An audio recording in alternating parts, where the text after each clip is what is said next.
please repeat it. ದಯಮಾಡಿ ಕೂತ್ಕೊಳ್ಳಿ.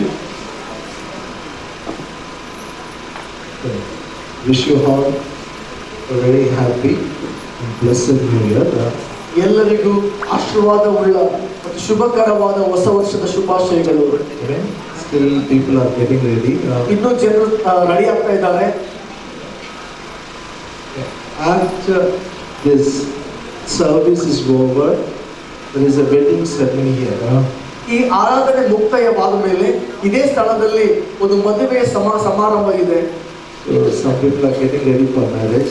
ಕೆಲವೊಬ್ಬರು ಮದುವೆಗಾಗಿ ಸಿದ್ಧರಾಗ್ತಾ ಇದ್ದಾರೆ. God is good. ಆದರೆ ದೇವರು ಒಳ್ಳೆಯವನಾಗಿದ್ದಾನೆ. This promise, what I'm sharing, is such precious because it came out of prayer. ಮತ್ತು ಈ ವಾಗ್ದಾನ ಯಾವುದು ನಾನು ಇವತ್ತು ಹಂಚ್ಕೊಳ್ತಾ ಇದ್ದೀನೋ ಈ ಒಂದು ವಾಗ್ದಾನವು ಇದು ಪ್ರಾರ್ಥನೆಗಿಂತ ಬಂದಿರುವಂತದ್ದಾಗಿದೆ. It's just not I'm going to preach and close it. I'm going to teach it every Sunday. ನಾನು ಕೇವಲ ಇವತ್ತು ಸಾರಿ ನಾನು ಮುಕ್ತಾಯ ಮಾಡುವುದಿಲ್ಲ. ಈ ವಾಗ್ದಾನವನ್ನು ಪ್ರತಿ ಭಾನುವಾರ ನಾನು ಕಲಿಸ್ತೇನೆ. At least for 3 weeks I teach. ಕನಿಷ್ಠ ಪಕ್ಷ 3 ವಾರಗಳವರೆಗೆ ನಾನು ಕಲಿಸ್ತೇನೆ. So if tomorrow is Sunday, we have only one service. ನಾಳೆ ಭಾನುವಾರ ಇರುವ ಕಾರಣ ನಮಗೆ ಒಂದೇ ಆರಾಧನೆ ಇರುತ್ತದೆ. Today I saw you how soon you are coming. ಮತ್ತು ಇವತ್ತು ನನಗೆ ಗೊತ್ತಾಯ್ತು ನೀವು ಎಷ್ಟು ಬೇಗ ಬರ್ತಾ ಇದ್ದೀರಿ. But tomorrow only one service. ನಾಳೆ ಒಂದೇ ಆರಾಧನೆ ಇರುತ್ತದೆ. Don't come at 10:30. Don't come at 11 o'clock. 10 ಬರಬೇಡ್ರಿ, 11 ಗಂಟೆಗೆ ಬರಬೇಡ್ರಿ. What time will start? ಯಾವ ಸಮಯ ನಾವು ಪ್ರಾರಂಭ ಮಾಡೋಣ? Come by 10. ಅದು ಸರಿಯಾಗಿ 10 ಗಂಟೆಗೆ ಬಂದ್ರೆ. Come by 10. Don't come late. 10 ಗಂಟೆಗೆ ಬಂದ್ರೆ ತಡವಾಗಿ ಬರಬೇಡಿ. Because when you worship, you prepare yourself to receive the word. ನೀವು ಆರಾಧನೆ ಮಾಡುವಾಗ ದೇವರ ವಾಕ್ಯವನ್ನು ಹೊಂದಿಕೊಳ್ಳುವುದಕ್ಕಾಗಿ ನಿಮ್ಮ ಹೃದಯವನ್ನು ಸಿದ್ಧ ಮಾಡಿಕೊಳ್ಳುತ್ತೀರಿ. And this word is going to help you this year. ಮತ್ತು ಈ ವಾಕ್ಯವು ಈ ವರ್ಷವೆಲ್ಲ ನಿಮಗೆ ಸಹಾಯ ಮಾಡ್ತದೆ. Okay, now turn your Bible to 2 Thessalonians.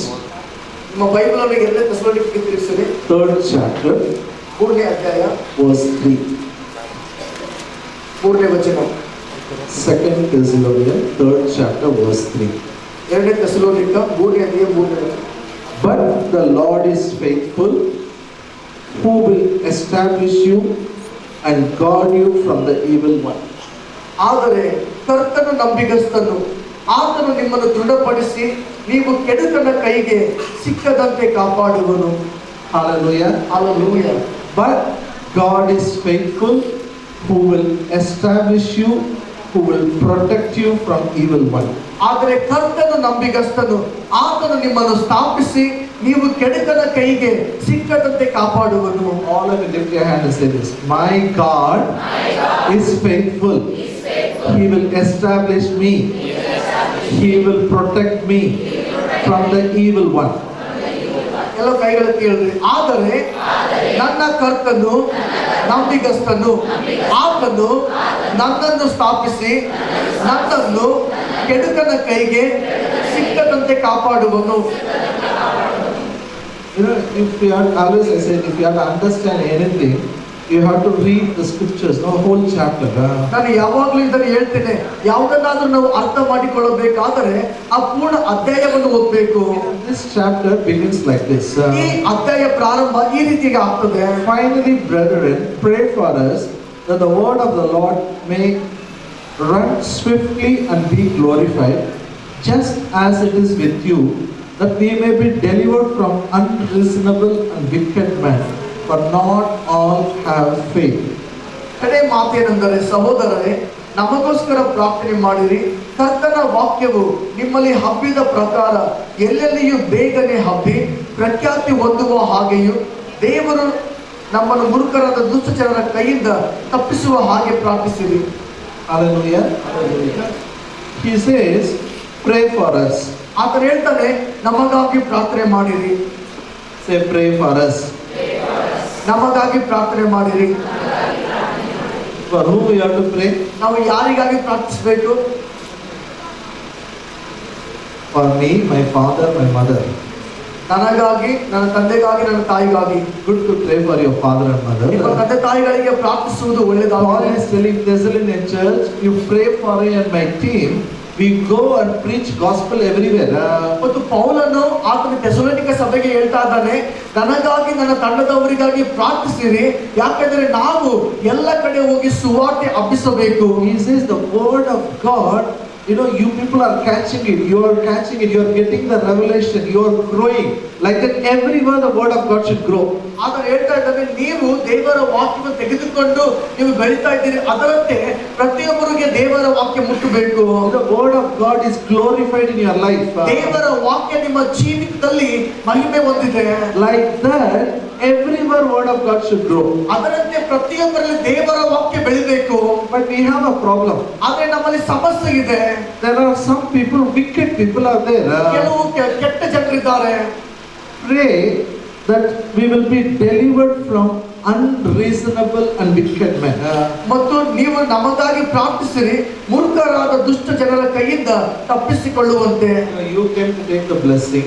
ನೀವು ಆಶೀರ್ವಾದ ತೆಗೆದುಕೊಳ್ಳಬಹುದು. But God says this year you pray. ಆದ್ರೆ ದೇವರು ಹೇಳ್ತಾನೆ, ಈ ವರ್ಷ ನೀವು ಪ್ರಾರ್ಥಿಸಿರಿ. Tell neighbor, you pray this year. ಪಕ್ಕದವರಿಗೆ ನೀನು ಈ ವರ್ಷ ಪ್ರಾರ್ಥಿಸು. We always want somebody to pray for us. ನಾವು ಯಾವಾಗಲೂ ಬಯಸ್ತೇವೆ ಇನ್ನೊಬ್ಬರು ನಮಗಾಗಿ ಪ್ರಾರ್ಥಿಸಬೇಕೆಂಬುದಾಗಿ. Always we want to receive. ಮತ್ತು ಯಾವಾಗಲೂ ನಾವು ಹೊಂದಿಕೊಳ್ಳಬೇಕೆಂಬುದಾಗಿ ಬಯಸ್ತೇವೆ. But now God says, ಆದ್ರೆ ಈಗ ದೇವರು ಹೇಳ್ತಾ ಇದ್ದಾನೆ, you pray. ನೀವು ಪ್ರಾರ್ಥಿಸಿರಿ. Pray for whom?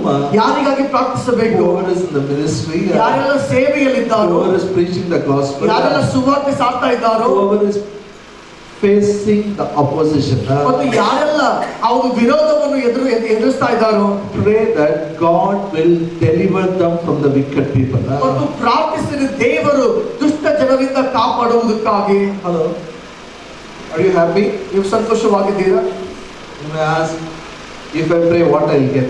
ನೀವು ಕೇಳಬಹುದು, ನಾನು ಪ್ರಾರ್ಥಿಸುವುದಾದ್ರೆ ನನಗೇನು ಸಿಗ್ತದೆ? Ask your neighbor, if I pray, what I will get? ಪಕ್ಕದವ್ರಿಗೆ ಕೇಳಿದ್ರೆ, ನಾನು ಪ್ರಾರ್ಥಿಸಿದ್ರೆ ನನಗೇನು ಸಿಗ್ತದೆ? ನನಗೆ ಸಿಗಬೇಕಲ್ಲ, ನನಗೆ ಏನು ಸಿಗಲ್ಲ, ಏನು ಪ್ರಯೋಜನ, ಯಾಕೆ ಪ್ರೇ ಮಾಡೋದು? I know God also knows it. ಅದಕ್ಕಾಗಿ ದೇವರಿಗೂ ಗೊತ್ತು.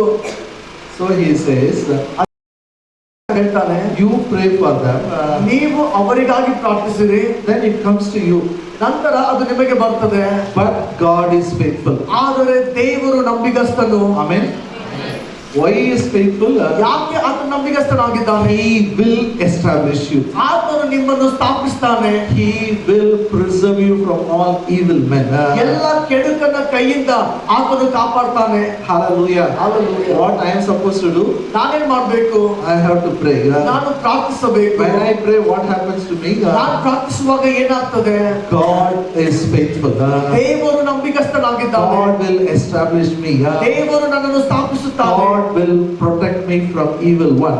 ದೇವರು ಕೆಡುಕನ ಕೈಯಿಂದ ನಮ್ಮನ್ನು ಕಾಪಾಡ್ತಾನೆ. Hallelujah. Hallelujah. Say one more time. ಇನ್ನೊಂದು ಸಾರಿ ಹೇಳ್ರಿ. I will pray for all the men of God. God is faithful. He will establish me and he will protect me from the evil one. ನಾನು ಎಲ್ಲ ದೇವರ ಸೇವಕರಿಗಾಗಿ ಪ್ರಾರ್ಥಿಸುತ್ತೇನೆ, ಆದರೆ ಕರ್ತನು ನಂಬಿಗಸ್ತನು, ಆತನು ನನ್ನನ್ನು ಸ್ಥಾಪಿಸಿ ಕೆಡುಕನ ಕೈಗೆ ಸಿಕ್ಕದಂತೆ ನನ್ನನ್ನು ಕಾಪಾಡುವನು. There are three parts in the scripture. ಇದರಲ್ಲಿ ಮೂರು ಭಾಗ ಇದೆ. The first part says God is faithful. ಮೊದಲನೇ ಭಾಗ ಹೇಳ್ತದೆ ಕರ್ತನು ನಂಬಿಗಸ್ತನು. Faithful means one who keeps up his word. ನಂಬಿಗಸ್ತನು ಎಂಬುದಾಗಿ ಹೇಳುವಾಗ ಯಾರು ತನ್ನ ಮಾತುಗಳನ್ನು ಇಟ್ಟುಕೊಳ್ತಾರೆ, One who keeps up his promise. ಯಾರು ತನ್ನ ವಾಗ್ದಾನವನ್ನು ಇಟ್ಟುಕೊಳ್ತಾರೆ. Very rare you can see people will keep up the promise. ಬಹಳ ಕಡಿಮೆಯಾಗಿ ನೀವು ನೋಡಬಹುದು ಯಾರೆಲ್ಲ ಪ್ರಾಮಿಸ್ ಮಾಡಿದಾರೋ, ವಾಗ್ದಾನ ಮಾಡಿದಾರೋ ಅದನ್ನು ಕಾಪಾಡುವಂತದ್ದು. But man is a man. ಆದ್ರೆ ಮನುಷ್ಯನಾಗಿದ್ದಾನೆ. But God is faithful. ಆದರೆ ಕರ್ತನು ನಂಬಿಗಸ್ತನು. But God is faithful. ಎಲ್ಲರೂ ಹೇಳಿ ಗಟ್ಟಿಯಾಗಿ, ಆದರೆ ಕರ್ತನು ನಂಬಿಗಸ್ತನು. Because he is faithful, he will establish you, He will protect you from evil one. ಆತನು ನಂಬಿಗಸ್ತನಾಗಿರುವ ಕಾರಣ ಆತನು ನಿಮ್ಮನ್ನು ಸ್ಥಾಪಿಸ್ತಾನೆ, ಕೆಡುಕನ ಕೈಯಿಂದ ನಿಮಗೆ ಕಾಪಾಡ್ತಾನೆ. Every promise in the Bible is yes and amen in Christ Jesus. ಬೈಬಲಲ್ಲಿ ಬರೆದಿರುವಂತ ಎಲ್ಲ ವಾಗ್ದಾನಗಳು ಯೇಸು ಕ್ರಿಸ್ತನಲ್ಲಿ ಹೌದು ಆಮೆನ್ ಎಂಬುದಾಗಿ ಹೇಳಲ್ಪಟ್ಟಿವೆ. Every written promise will become a real in your life. ಪ್ರತಿಯೊಂದು ಬರೆಯಲ್ಪಟ್ಟಂತ ವಾಗ್ದಾನಗಳು ನಿಮ್ಮ ಜೀವಿತದಲ್ಲಿ ನಿಜಕರವಾಗ್ತದೆ. Hallelujah. Hallelujah. But the problem is with our faith. ಆದ್ರೆ ಸಮಸ್ಯೆ ಇರುವಂತದ್ದು ನಮ್ಮ ನಂಬಿಕೆಯಲ್ಲಿ. Grace has provided everything freely. ಕೃಪೆಯು ಎಲ್ಲವನ್ನು ಉಚಿತವಾಗಿ ಕೊಟ್ಟಿದೆ. We struggle, with unbelief and faithlessness. ಮತ್ತು ನಾವು ಯಾವುದರೊಟ್ಟಿಗೆ ಅಂದ್ರೆ ಸಂಶಯದೊಟ್ಟಿಗೆ ಮತ್ತು ನಂಬಿಕೆ ಇಲ್ಲದಿರುವಂತ ವಿಷಯಗಳೊಟ್ಟಿಗೆ ನಾವು ಕಷ್ಟಪಡ್ತೇವೆ. We really struggle. ನಾವು ನಿಜವಾಗಿ ಕಷ್ಟಪಡ್ತೇವೆ. If you learn faith, nothing is impossible for you. ನೀವು ನಂಬಿಕೆಯನ್ನು ಕಲಿಯುವುದಾದರೆ ನಿಮಗೆ ಅಸಾಧ್ಯ ಯಾವುದೂ ಇಲ್ಲ. All your prayers will be answered. ನಿಮ್ಮ ಎಲ್ಲ ಪ್ರಾರ್ಥನೆಗಳಿಗೆ ಉತ್ತರ ಸಿಗ್ತದೆ. You can move mountains in life. ನೀವು ಜೀವಿತದಲ್ಲಿ ಬರುವಂತ ಬೆಟ್ಟಗಳನ್ನು ಕದಲಿಸಬಹುದು. God knows us. ಆದ್ರೆ ದೇವರು ನಮ್ಮ ಬಗ್ಗೆ ಗೊತ್ತಿದೆ. So the Bible says, Bible ಹೇಳ್ತದೆ 2 Timothy 2:30. 2 Timothy 2:13.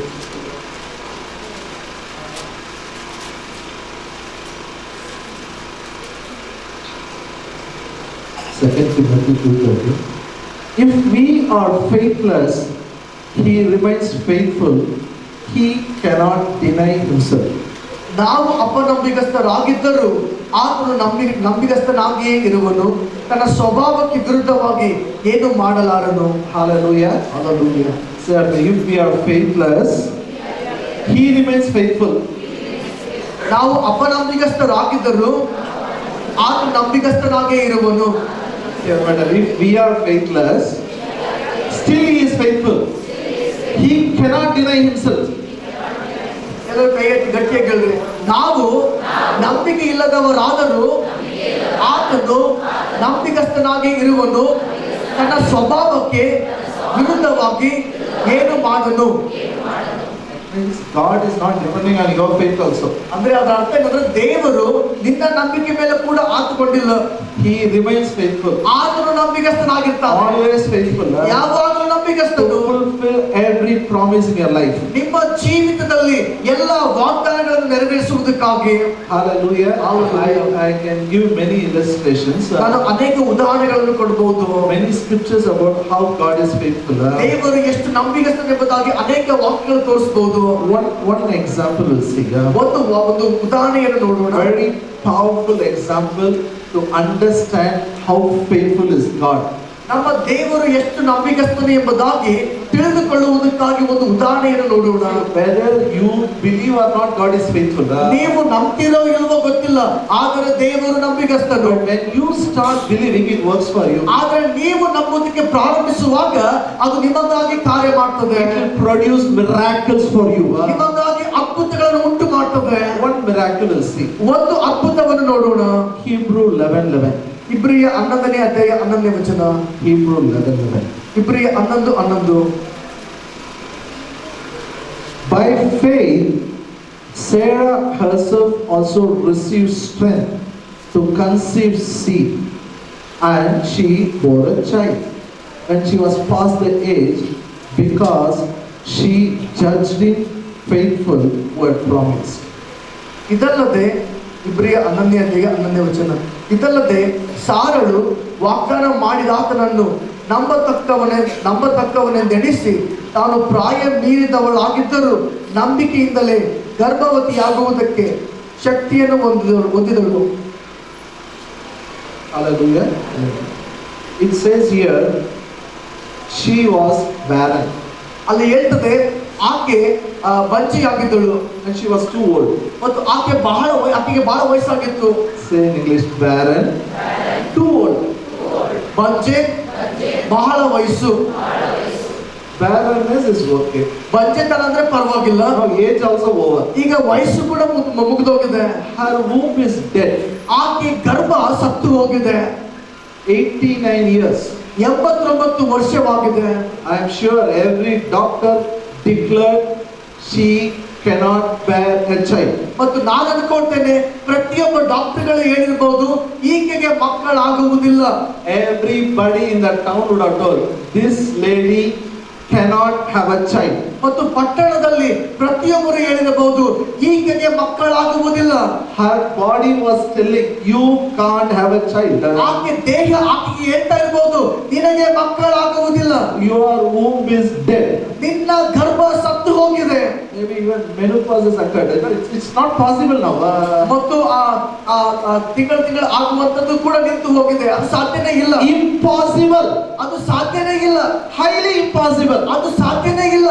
But the Bible says, ಆದ್ರೆ Bible ಹೇಳ್ತವೆ by faith she receives strength. ಆಕೆ ನಂಬಿಕೆಯಿಂದ ಶಕ್ತಿಯನ್ನು ಹೊಂದಿಕೊಂಡಳು. Say, by faith I receive my strength. ಕೆಲವು ಗಟ್ಟಿಯಾಗಿ ಹೇಳಿದ್ರೆ ನಂಬಿಕೆಯಿಂದ ನಾನು ನನ್ನ ಶಕ್ತಿಯನ್ನು ಹೊಂದಿಕೊಳ್ತೇನೆ. You know, to operate faith, you should know the person whom you are believing, how good he is. ನಾವು ನಂಬಿಕೆಯಲ್ಲಿ ಕಾರ್ಯ ಮಾಡಬೇಕಾದ್ರೆ ನಾವು ಯಾರನ್ನು ನಂಬ್ತಾ ಇದ್ದೇವೆ ಆತನು ಎಷ್ಟು ಒಳ್ಳೆಯವನೆಂಬುದಾಗಿ ನಾವು ಅರ್ಥ ಮಾಡಿಕೊಳ್ಳಬೇಕು. Here it says, you know, why she receives strength? ಇಲ್ಲಿ ಹೇಳ್ತದೆ ಯಾಕೆ ಆಕೆ ನಮ್ಮ ಶಕ್ತಿಯನ್ನು ಹೊಂದಿಕೊಂಡಳು? Because she judged in faith who had promised. ಯಾಕಂದರೆ ವಾಗ್ದಾನ ಮಾಡಿದಾತನು ನಂಬಿಕಸ್ಥನೆಂದು ಆಕೆ ಎಣಿಸಿದಳು. She considered him faithful. ಮತ್ತು ಆಕೆ ಎಣಿಸಿದಳು ಆತನು ನಂಬಿಕಸ್ಥನು ಎಂಬುದಾಗಿ. She considered him faithful who had promised her. ಮತ್ತು ಆಕೆ ಯಾರು ವಾಗ್ದಾನ ಮಾಡಿದ್ದಾರೋ ಆತನು ನಂಬಿಕಸ್ಥನೆಂಬುದಾಗಿ ಆಕೆ ಎಣಿಸಿದಳು. Or simple English, ಸುಲಭವಾದ ಮಾತ್ರ ಹೇಳಬೇಕಾದ್ರೆ she believed that God would keep his promise. ಆಕೆ ನಂಬಿದಳು ದೇವರು ವಾಗ್ದಾನ ಇಟ್ಟುಕೊಳ್ಳುವಂತ ದೇವರು ಎಂಬುದಾಗಿ. Hallelujah. Hallelujah. Are you here? ನೀವಿಲ್ಲಿದ್ದೀರಾ? No, maybe you waited till this year. ನೀವು ಇಡೀ ವರ್ಷ ತನಕ ಕಾದಿರಬಹುದು. All are telling Happy New Year. ಎಲ್ಲರೂ ಹೇಳ್ತಾ ಇರ್ಬೋದು ಹೊಸ ವರ್ಷದ ಶುಭಾಶಯಗಳು. You may say, what is happy for me? ಮತ್ತು ನೀವು ಅನ್ಕೊಳ್ತಾ ಇರ್ಬೋದು ನನಗೇನೆ ಸಂತೋಷ. What is it for me to rejoice? ನಾನು ಸಂತೋಷ ಪಡುವುದಕ್ಕೆ ಏನಿದೆ? Wait. ಕಾಯಿರಿ. Look at your grandmother here. ನಿಮ್ಮ ಇಲ್ಲಿ ಇರುವಂತ ನಿಮ್ಮ ಅಜ್ಜಿಗೆ ನೋಡ್ರಿ. Look at Sarah. ಆ ಸಾರಾಳಿಗೆ ನೋಡ್ರಿ. When everything is over, ಎಲ್ಲವೂ ಮುಗಿದಾಗ she is still believing the one word promised. ಆಕೆ ಇನ್ನೂ ನಂಬ್ತಾ ಇದ್ದಳು ಯಾರು ವಾಗ್ದಾನ ಮಾಡಿದ್ದಾನೋ ನಂಬಿಗಸ್ತನೆಂಬುದಾಗಿ. He will do it. ಆತನು ಮಾಡ್ತಾನೆ. The promise of God cannot fail in your life because the one who promised is faithful. ದೇವರ ವಾಗ್ದಾನಗಳು ನಿಮ್ಮ ಜೀವಿತದಲ್ಲಿ ಬಿದ್ದು ಹೋಗುವುದಿಲ್ಲ. ಯಾಕಂದ್ರೆ ಯಾರು ವಾಗ್ದಾನ ಮಾಡಿದ್ದಾನೋ ಆತನು ನಂಬಿಗಸ್ತನಾಗಿದ್ದಾನೆ. Your miracle you will receive because the one who promised is faithful. ನೀವು ಹೊಂದಿಕೊಳ್ಳಬೇಕಾದ ಅದ್ಭುತವನ್ನು ನೀವು ಹೊಂದಿಕೊಳ್ತೀರಿ. ಯಾಕಂದ್ರೆ ನಿಮಗೆ ವಾಗ್ದಾನ ಮಾಡಿದ ದೇವರು ನಂಬಿಗಸ್ತನಾಗಿದ್ದಾನೆ. Even if you remain faithless, still he is faithful. ನೀವು ನಂಬಿಕೆ ಇಲ್ಲದವರಾದರೂ ಕೂಡ ಆತನು ನಂಬಿಗಸ್ತನಾಗಿ ಇರುವನು. Hallelujah. Hallelujah. This morning, ಈ ಮುಂಜಾನೆ I pray God will open your eyes of understanding. ನಾನು ಪ್ರಾರ್ಥಿಸ್ತೇನೆ ದೇವರು ನಿಮ್ಮ ಅರ್ಥ ಮಾಡಿಕೊಳ್ಳುವ ಕಣ್ಣನ್ನು ತೆರೆಯಲಿ. You will have a revelation. ನೀವು ಪ್ರಕಟಣೆ ಜ್ಞಾನ ಹೊಂದಿಕೊಳ್ತೀರಿ. My God is faithful. ನನ್ನ ದೇವರು ನಂಬಿಗಸ್ತನು. Say, my God is faithful. ಗಟ್ಟಿಯಾಗಿ ಹೇಳ್ರಿ ನನ್ನ ದೇವರು ನಂಬಿಗಸ್ತನು. Say, I believe my God will fulfill every promise in my life. ಗಟ್ಟಿಯಾಗಿ ನಾನು ನಂಬುತ್ತೇನೆ ನನ್ನ ದೇವರು ತನ್ನ ಎಲ್ಲ ವಾಗ್ದಾನಗಳನ್ನು ನನ್ನ ಜೀವಿತದಲ್ಲಿ ನೆರವೇರಿಸುವನು. You have a choice. ನಿಮಗೆ ಆಯ್ಕೆ ಇದೆ. You can believe what you see. ನೀವು ಯಾವುದನ್ನು ನೋಡ್ತಾ ಇದ್ದೀರೋ ಅದನ್ನು ನಂಬಬಹುದು. You can talk what you see. ನೀವು ಯಾವುದನ್ನು ನೋಡ್ತಾ ಇದ್ದೀರೋ ಅದನ್ನು ಮಾತಾಡಬಹುದು. You can cry. ನೀವು ಅಳಬಹುದು. You can talk all impossibilities. ಅಸಾಧ್ಯ ಆಗಲ್ಲ ಎಂಬುದಾಗಿ ಮಾತಾಡಬಹುದು. That will not help you. ಆದ್ರೆ ಅದು ನಿಮಗೆ ಸಹಾಯ ಮಾಡುವುದಿಲ್ಲ. That is not faith. ಅದು ನಂಬಿಕೆ ಅಲ್ಲ. You know what is faith? ನಿಮ್ಗೆ ಗೊತ್ತಾ ನಂಬಿಕೆ ಅಂದ್ರೆ ಏನ್ ಗೊತ್ತಾ? When you don't have, only you should believe. ನಿಮಗೆ ಇಲ್ಲದೆ ಇದ್ದಾಗಲೇ ನೀವು ನಂಬಬೇಕು. For example, ಉದಾಹರಣೆಗಾಗಿ you need 10,000 rupees. ನಿಮಗೆ 10,000 ಬೇಕು. If you have a 10,000 rupees, ನಿಮಗೆ 10,000 ನಿಮ್ಮಲ್ಲಿ ಇದ್ರೆ do you need faith to believe? ನಿಮ್ಮಲ್ಲಿ 10,000 ಇದ್ರೆ ನಿಮಗೆ ನಂಬಿಕೆ ಬೇಕಾ ನಂಬುವುದಕ್ಕಾಗಿ? You already have. ನಿಮ್ಮಲ್ಲಿ ಆಲ್ರೆಡಿ 10,000 ಇದೆ. Hallelujah. Hallelujah. When you don't have, you need a faith. ನಿಮ್ಮಲ್ಲಿ ಯಾವಾಗ ಇರುವುದಿಲ್ಲವೋ ಆಗ ನಿಮಗೆ ನಂಬಿಕೆ ಬೇಕು. If you already have in cupboard, why you need faith? ಕಬರ್ ಒಳಗೆ ಮೊದಲೇ ದುಡ್ಡಿದ್ರೆ ನಿಮಗೆ ನಂಬಿಕೆ ಯಾಕೆ ಬೇಕು? For what I don't have, I need a faith. ನನ್ನಲ್ಲಿ ಯಾವುದು ಇಲ್ಲವೋ ಅದಕ್ಕಾಗಿ ನನಗೆ ನಂಬಿಕೆ ಬೇಕು. When I don't have, I should believe my God is faithful. One who promised me, he is not a man to tell lies. He will not alter his word. ಮತ್ತು ನಮ್ಮಲ್ಲಿ ಯಾವಾಗ ಇಲ್ಲದೆ ಇರ್ತದೋ ಆ ಸಮಯದಲ್ಲಿ ನಾವು ಹೇಳಬೇಕು, ನನ್ನ ದೇವರು ನಂಬಿಕಸ್ಥನು, ಆತನು ಮನುಷ್ಯನ ಹಾಗೆ ಸುಳ್ಳಾಡುವವನಲ್ಲ, ತನ್ನ ಮಾತುಗಳನ್ನು ಬದಲಾಯಿಸುವುದಿಲ್ಲ ಎಂಬುದಾಗಿ. Say, my father is not a man to tell lies. What he said, he will do it. ಎಲ್ಲರೂ ಗಟ್ಟಿ ಹೇಳಿ, ನನ್ನ ತಂದೆಯು ಮನುಷ್ಯನಂತೆ ಸುಳ್ಳಾಡುವವನಲ್ಲ, ಯಾವುದನ್ನು ಆತನು ಹೇಳ್ತಾನೋ ಅದನ್ನು ಆತನು ಮಾಡ್ತಾನೆ. Hallelujah. Hallelujah. Hallelujah. Hallelujah. Oh, listen. ಈಗ ಕೇಳ್ರಿ, The second part of the second Thessalonians 3:3. ಈ 2ನೇ ಥೆಸಲೋನಿಕ 3ನೇ ವಚನದ 2ನೇ ಭಾಗ, He will establish you. ಆತನು ನಿಮ್ಮನ್ನು ಸ್ಥಾಪಿಸ್ತಾನೆ. I like it so much. ಈ ವಾಕ್ಯ ನನಗೆ ಬಹಳ ಇಷ್ಟ ಆಯ್ತು. People are so much worried, about future. ಜನರಿಗೆ ಬಹಳ ಚಿಂತೆ ಇದೆ ಅವರ ಭವಿಷ್ಯದ ವಿಷಯವಾಗಿ. Parents are worried about children. ತಂದೆ ತಾಯಿಗಳು ಮಕ್ಕಳ ಬಗ್ಗೆ ಚಿಂತೆ ಮಾಡ್ತಾ What ಇದ್ದಾರೆ. will happen? ಏನಾಗ್ತದೆ? What will happen? ಏನಾಗ್ತದೆ? Some people say, I don't know what will happen. ಕೆಲವರು ಹೇಳ್ತಾರೆ, ನನಗೆ ಗೊತ್ತಿಲ್ಲ ಮುಂದೆ ಏನಾಗ್ತದೆ. You should know what happens. ನಿಮಗೆ ಗೊತ್ತಿರಬೇಕು, ನಿಮಗೆ ಏನಾಗ್ತದೆ. What you know, what you say, only that will happen. ನಿಮಗೆ ಏನ್ ಗೊತ್ತಿದೆಯೋ, ನೀವು ಈ ಬಾಯಿಂದ ಏನ್ ಹೇಳ್ತೀರೋ ಅವುಗಳೇ ನಿಮ್ಮ ಜೀವಿತದಲ್ಲಿ ನಡೆಯುತ್ತದೆ. God will establish you. ದೇವರು ನಿಮ್ಮನ್ನು ಸ್ಥಾಪಿಸ್ತಾನೆ. God will establish your children. ದೇವರು ನಿಮ್ಮ ಮಕ್ಕಳನ್ನು ಸ್ಥಾಪಿಸ್ತಾನೆ. Hallelujah. Say, my father will establish me. ನನ್ನ ತಂದೆಯು ನನ್ನನ್ನು ಸ್ಥಾಪಿಸುತ್ತಾನೆ. But the problem is, we are unable to cope up with God. ಆದ್ರೆ ಸಮಸ್ಯೆ ಏನಂದ್ರೆ ನಾವು ದೇವರೊಟ್ಟಿಗೆ ಸಹಕರಿಸ್ತಾ ಇಲ್ಲ. You know why there is delay? ಯಾಕೆ ತಡ ಆಗ್ತದೆ ಗೊತ್ತಾ? Why there is delay? ಯಾಕೆ ತಡ ಆಗ್ತದೆ ಗೊತ್ತಾ? Devil is not the delay. ಸೈತಾನ ತಡ ಮಾಡ್ತಾ ಇಲ್ಲ. First, always we blame devil, no? Saitan tada illa. Devil is not a big cause. ಪಕ್ಕದವರಿಗೆ ಸೈತಾನ ಕಾರಣ ಅಲ್ಲ.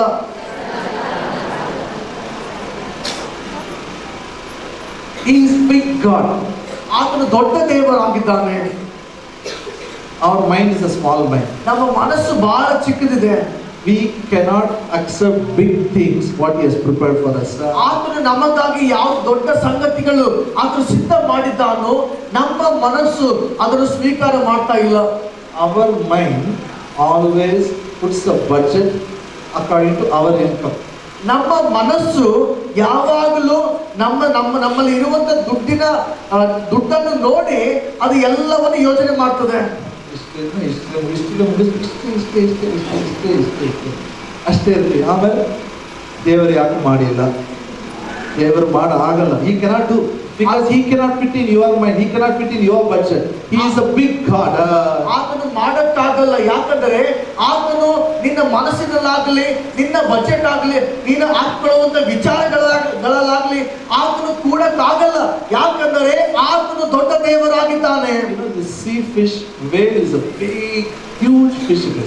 ಸಮುದ್ರದಲ್ಲಿರುವಂತ ತಿಮಿಂಗಲು ಮೀನು ಅದು ಬಹಳ ದೊಡ್ಡದು.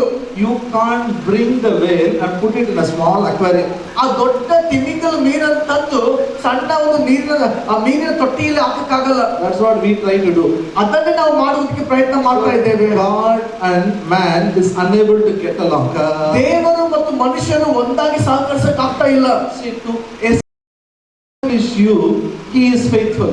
ನಿಮ್ಮನ್ನು ಸ್ಥಾಪಿಸುವುದಕ್ಕಾಗಿ ಆತನು ನಂಬಿಗಸ್ತನಾಗಿದ್ದಾನೆ. But he needs your cooperation. ಆದರೆ ಆತನಿಗೆ ನಿಮ್ಮ ಸಹಕಾರ ಬೇಕು. He needs the cooperation of your mind. ನಿಮ್ಮ ಮನಸ್ಸಿನ ಸಹಕಾರ ಆತನಿಗೆ ಬೇಕು. Hallelujah. Hallelujah. If you cooperate, it is easy for him. ನೀವು ಆತನೊಟ್ಟಿಗೆ ಸಹಕರಿಸುವಾಗ ಮಾಡುವಾಗ ಬಹಳ ಸುಲಭವಾಗ್ತದೆ. If you don't cooperate, ನೀವು ಸಹಕರಿಸದೇ ಇದ್ದಾಗ it becomes difficult. ಅದು ಕಷ್ಟ ಆಗ್ತದೆ. Hallelujah. Hallelujah. Even though he is faithful, we can't enjoy it. ಆತನು ನಂಬಿಗಸ್ತನಾಗಿದ್ದರೂ ಕೂಡ ನಾವು ಆನಂದ ಮಾಡಕ್ಕಾಗಲ್ಲ. What is his plan? ಅದಕ್ಕಾಗಿ ಆತನ ಯೋಚನೆ ಏನಾಗಿದೆ? Come with me to Romans 12th chapter. ರೋಮ 12ನೇ ಅಧ್ಯಾಯ ಬೈಬಲ್ ತಿಳಿಸಿದೆ. Verse 2. 2ನೇ ವಚನ.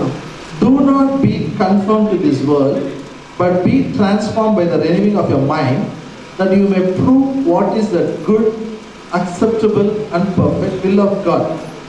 ಇಹಲೋಕದ ನಡವಳಿಕೆಯನ್ನು ಅನುಸರಿಸದೆ ನೂತನ ಮನಸ್ಸನ್ನು ಹೊಂದಿಕೊಂಡು ಪರಲೋಕದ ಭಾವದವರಾಗಿರಿ. ಹೀಗಾದರೆ ದೇವರ ಚಿತ್ತಕ್ಕನುಸಾರವಾದದ್ದು, ಅಂದರೆ ಉತ್ತಮವಾದದ್ದು, ಮೆಚ್ಚುಗೆಯಾದದ್ದು, ದೋಷವಿಲ್ಲದ್ದು ಯಾವುದೆಂದು ವಿವೇಚಿಸಿ ತಿಳಿದುಕೊಳ್ಳುವಿರಿ. Do not be conformed to this world. ಇಹಲೋಕದ ನಡವಳಿಕೆಯನ್ನು ಅನುಸರಿಸಬೇಡಿರಿ. Say, I will not be conformed to this world. ಈ ಲೋಕದ ನಡವಳಿಕೆಯನ್ನು ನಾನು ಅನುಸರಿಸುವುದಿಲ್ಲ. The meaning is, ಇದರ ಅರ್ಥ ಏನೆಂದರೆ, don't think like the world. ಲೋಕ ಯೋಚನೆ ಮಾಡುವಂತೆ ನೀವು ಯೋಚನೆ ಮಾಡಬೇಡ್ರಿ. Say in Kannada, that sounds very nice. ಎಲ್ಲೋ ಕನ್ನಡದಲ್ಲಿ ನನಗೆ ಹೇಳ್ರಿ. ಲೋಕ ಯೋಚನೆ ಮಾಡುವಂತೆ ನಾನು ಯೋಚನೆ ಮಾಡಲ್ಲ. ಲೋಕ ಯೋಚನೆ ಮಾಡುವಂತೆ ನಾನು ಯೋಚನೆ ಮಾಡಲ್ಲ. When you speak for yourself, that expression doesn't come. ನಾನು ಅಂತ ನೀವು ಹೇಳುವಾಗ ಅದು ಚೆನ್ನಾಗಿ Tell the neighbor, they will all act like each other. Okay, ನೀವು ಪಕ್ಕದವರಂತ ಹೇಳ್ರಿ, ನೀವು ಪ್ರಚಾರಕರಂತೆ ನೀವು ಹೇಳ್ತೀರಿ. ಪಕ್ಕದವ್ರಿಗೆ ಹೇಳ್ರಿ, ನೀವು ಲೋಕದ ಯೋಚನೆಯಂತೆ ಯೋಚನೆ ಮಾಡುವವರಲ್ಲ. ಈಗ ನೋಡಿ, ಯಾವ್ದ ಶೋಯಿಂಗ್ ಅಂತ ಈಗ ಎಲ್ಲರೂ ಬೆಳಕು ತೋರಿಸಿ ಹೇಳ್ತಾರೆ ಹಿಂಗ್ ಮಾಡ್ರಿ ಅಂತ. You know, what usually, how decisions we take, ಸಾಮಾನ್ಯವಾಗಿ ನಾವು ನಿರ್ಧಾರಗಳು ಹೇಗೆ ಮಾಡ್ತೇವೆ? what uncle told, what auntie said, what grandfather, grandmother said, do it.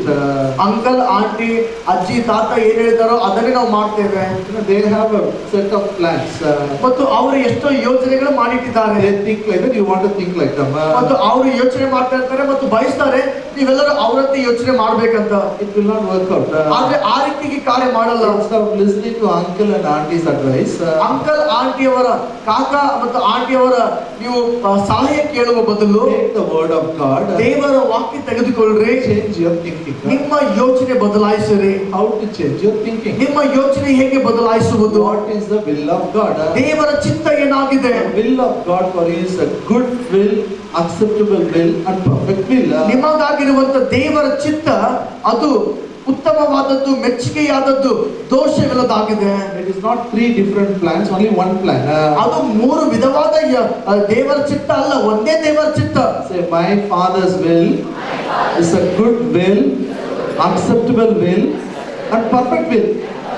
ನನ್ನ ತಂದೆಯಾದ ಚಿತ್ತವು ನನಗಾಗಿ ಉತ್ತಮವಾದದ್ದು, ಸ್ವೀಕಾರವಾದದ್ದು, ಪರಿಪೂರ್ಣವಾದದ್ದು ಆಗಿದೆ. So when God made a plan, it is a good plan. ದೇವರು ನಿಮಗಾಗಿ ಯೋಚನೆ ಮಾಡಿದಾಗ ಅದು ಉತ್ತಮವಾದ ಯೋಜನೆಯಾಗಿತ್ತು. What is the meaning of good plan? ಉತ್ತಮವಾದ ಯೋಜನೆ ಅಂದ್ರೆ ಅರ್ಥ ಏನು? Good plan means everything is more. ಉತ್ತಮವಾದ ಯೋಜನೆ ಅಂದ್ರೆ ನಿಮ್ಮ ಜೀವಿತದಲ್ಲಿ ಎಲ್ಲವೂ ಜಾಸ್ತಿ ಆಗಿರ್ತದೆ. Always it will be more. ಯಾವಾಗಲೂ ಜಾಸ್ತಿ ಇರ್ತದೆ. Always more. ಪಕ್ಕದವರಿಗೆ ಯಾವಾಗಲೂ ಜಾಸ್ತಿ ಇರ್ತದೆ. Like that we should plan. ಆ ರೀತಿಯಾಗಿ ನಾವು ಯೋಚನೆ ಮಾಡಬೇಕು. That is how God is going to deal with you. ಆ ರೀತಿಯಾಗಿ ದೇವರು ಒಟ್ಟಿಗೆ ಕಾರ್ಯ ಮಾಡ್ತಾನೆ. When God created Adam and Eve, ದೇವರು ಆದಮ ಅವಳಿಗೆ ಉಂಟು ಮಾಡಿದಾಗ for two people 4 rivers he created.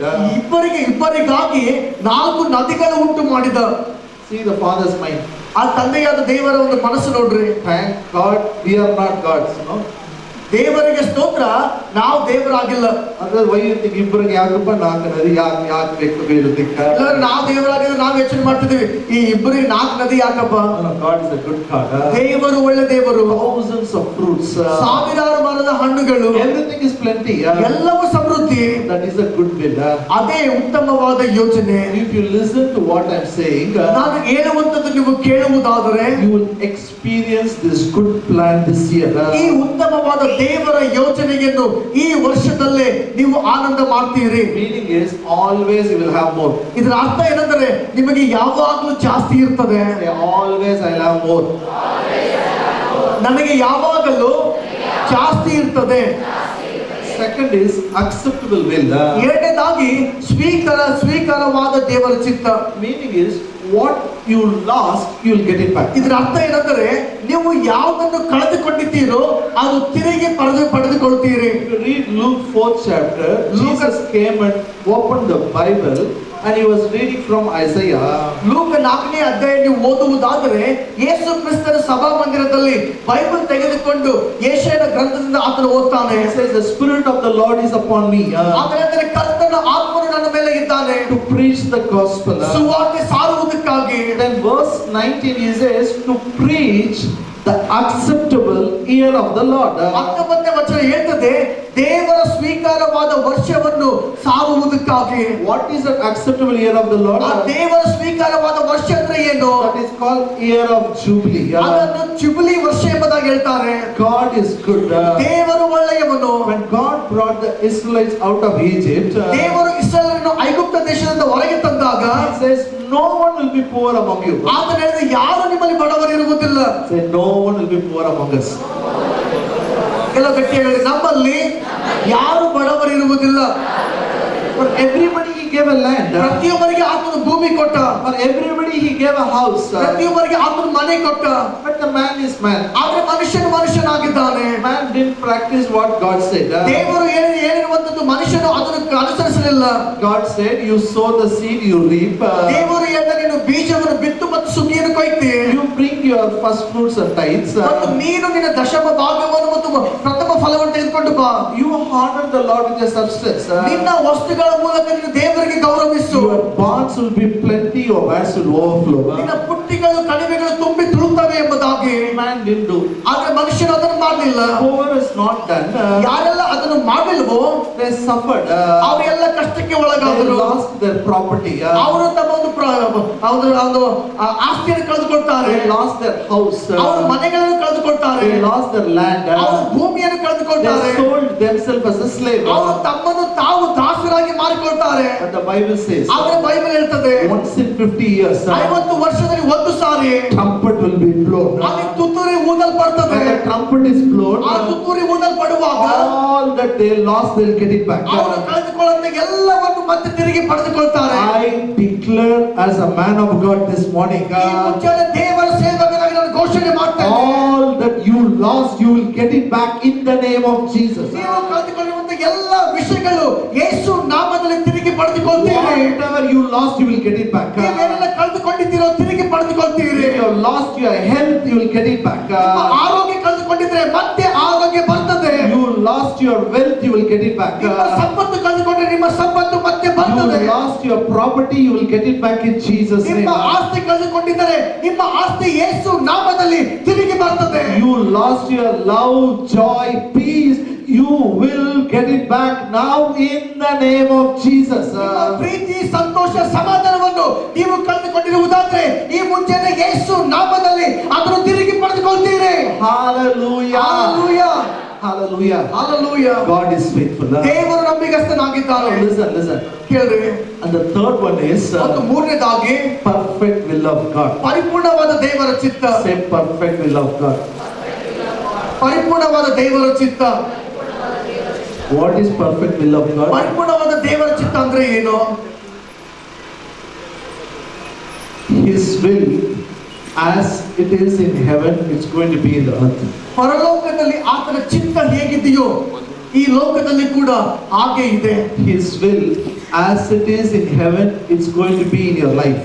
ಆತನ ಚಿತ್ತ ಪರಲೋಕದಲ್ಲಿ ಹೇಗಿದೆಯೋ ನಿಮ್ಮ ಜೀವಿತದಲ್ಲಿ ಕೂಡ ಹಾಗೆ ಇದೆ. Now my question, ಈಗ ನನ್ನ ಪ್ರಶ್ನೆ, is there sickness in the heaven? ಪರಲೋಕದಲ್ಲಿ ರೋಗ ಇದೆಯಾ? What is there in heaven? ಪರಲೋಕದಲ್ಲಿ ಏನಿದೆ? Sickness free life. ರೋಗವಿಲ್ಲದ ಜೀವಿತ ಇದೆ. Now, from today, every day you will be free from sickness. ಈಗ ನಾನು ಘೋಷಣೆ ಮಾಡ್ತೇನೆ, ಈ ದಿನದಿಂದ ಪ್ರತಿ ದಿನವೂ ರೋಗವಿಲ್ಲದ ಜೀವನ ನೀವು ಜೀವಿಸ್ತೀರಿ. Is there poverty in the heaven? ಪರಲೋಕದಲ್ಲಿ ಬಡತನ ಇದೆಯಾ? It will not be in the earth. ಅದು ಭೂಲೋಕದಲ್ಲಿ ಕೂಡ ಇಲ್ಲ. Is there fighting and quarreling in the heaven? ಪರಲೋಕದಲ್ಲಿ ಜಗಳ ಮತ್ತು ಕಚ್ಚಾಟ ಇದೆಯಾ? It will not be there in your family. ನಿಮ್ಮ ಕುಟುಂಬದಲ್ಲಿ ಕೂಡ ಇರುವುದಿಲ್ಲ. Amen. This is perfect will. ಇದು ಪರಿಪೂರ್ಣವಾದ ದೇವರ ಚಿತ್ತ. For this, ಇದಕ್ಕಾಗಿ you have to do one homework. ನೀವು ಒಂದು ಮನೆ ಕೆಲಸ ಮಾಡಬೇಕು. Very lazy people we are. ನಾವು ಬಹಳ ಸೋಮಾರಿಗಳಾಗಿದ್ದೇವೆ. We always want somebody to pray and God should perform miracles. ನಾವು ಯಾವಾಗಲೂ ಬಯಸ್ತೇವೆ ಯಾರಾದರೂ ತಮ್ಮ ತಲೆ ಮೇಲೆ ಕೈ ಇಟ್ಟು ಪ್ರಾರ್ಥಿಸಬೇಕು, ದೇವರ ಅದ್ಭುತ ಮಾಡಬೇಕು. You should change your thinking. ನೀವು ನಿಮ್ಮ ಯೋಚನೆ ಬದಲಾಯಿಸಿಕೊಳ್ಳ್ರಿ. I give you one homework. ನಾನು ನಿಮಗೆ ಒಂದು ಮನೆ ಕೆಲಸ ಕೊಡ್ತೇನೆ. And I'm serious. Tomorrow I'm going to ask you. ಮತ್ತು ನಾಳೆ ನಿಮಗೆ ಕೇಳ್ತೇನೆ. Go home and take some time, spend time in prayer. ನೀವು ಮನೆಗೆ ಹೋಗಿ ಸ್ವಲ್ಪ ಸಮಯ ತೆಗೆದುಕೊಂಡು ಪ್ರಾರ್ಥನೆಯಲ್ಲಿ ಕಳೆಯಿರಿ. Set some goals for your life. At least this year, what God is going to do. ಈ ವರ್ಷಕ್ಕಾಗಿ ನಿಮ್ಮ ಜೀವಿತಕ್ಕಾಗಿ ಕೆಲವು ಗುರಿಗಳನ್ನು ಮಾಡಿಕೊಳ್ಳ್ರಿ. See, vision means in the end what God is going to do. ದರ್ಶನ ಅಂದ್ರೆ ಕೊನೆಯಲ್ಲಿ ದೇವರು ಏನು ಮಾಡುವುದಕ್ಕೆ ಹೋಗ್ತಾನೆ. See, the child is born. ಈಗ ಒಂದು ಮಗು ಹುಟ್ಟಿದ್ರೆ, for example, when he was born, when Vinod was born, ಉದಾಹರಣೆಗಾಗಿ ನಾನು ಹುಟ್ಟಿದಾಗ everybody what they will say? ಎಲ್ಲರೂ ಏನಂತ ಇದ್ರು? Boy child. ಹುಡುಗನಾಗಿದ್ದಾನೆ. They will tell his ear is like this, nose is like father, and eye is like grandfather. All the things they will tell. ಮತ್ತು ಎಲ್ಲರೂ ಬಂದು ಹೇಳ್ತಾರೆ, ಕಿವಿ ತಾತನ ತರ ಇದೆ, ಮೂಗು ತಂದೆ ತರ ಇದೆ ಎಂಬುದಾಗಿ ಹೇಳ್ತಾರೆ. But when God sees him, ಆದ್ರೆ ದೇವರು ನೋಡುವಾಗ, when he was born, ನಾನು ಹುಟ್ಟಿದಾಗ he didn't see all those things. ನೀವೆಲ್ಲವುಗಳನ್ನು ನೋಡಿಲ್ಲ. God saw the end. ದೇವರು ಕೊನೆಯನ್ನು ನೋಡಿದ. When he was born, God said, this is my evangelist. ಮತ್ತು ನಾನು ಹುಟ್ಟಿದಾಗ ದೇವರನ್ನ ಕೊನೆಯನ್ನು ನೋಡಿದಾಗ ಈತನ ಸುವಾರ್ತಿಕನಿದ್ದಾನೆ ಎಂಬುದಾಗಿ. Hallelujah. So what God sees in the end, that is the vision.